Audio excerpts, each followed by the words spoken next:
keep a secret. All new Bones. And over on 7-2, Shia LaBeouf stars in an inspirational true story, the greatest game ever played at 6:30. A massive clean-up underway amid incredible stories from Victoria's storm of the century. Hundreds of homes ripped apart, forcing residents to run for their lives. Sections of the roof were just collapsing in, and we just had to get out. And business owners counting the cost, with the damage bill tipped to hit hundreds of millions of dollars. It's damn hard. Live from Melbourne, this is 7 News with Jennifer Kite. Good evening. Victoria is again being battered by severe storms as Melbourne mops up after what's been described as a once-in-a-100-year event. Hundreds of homes and businesses were damaged, with emergency services responding to thousands of calls for help.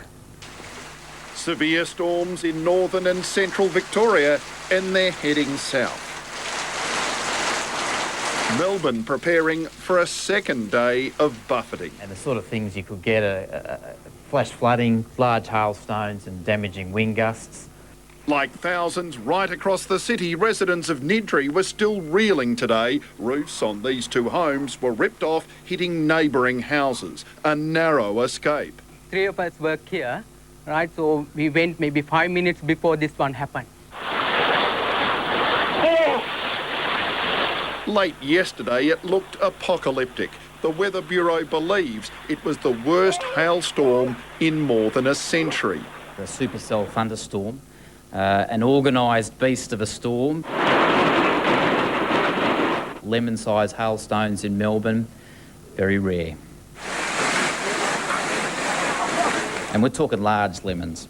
We're not talking your little green ones. So historic, Melinda Deeth has kept some as keepsakes. When they hit, they were twice this size. One of them hit my foot pretty hard, got my toe, which is a little bit swollen. Last night, 3,000 people were evacuated from the Doncaster Shopping Town cinema and restaurant complex after a storm-related blaze in an office tower.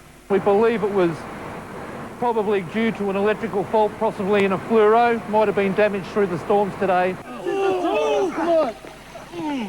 As residents of the Paran Housing Commission flats cleared vehicles from flooded car parks, the SES was called out to 4,200 homes overall. Worst affected, the Rowville area with 1,600 call-outs, Essendon with 500, Malvern 370, Footscray 240, Waverley and Emerald 200.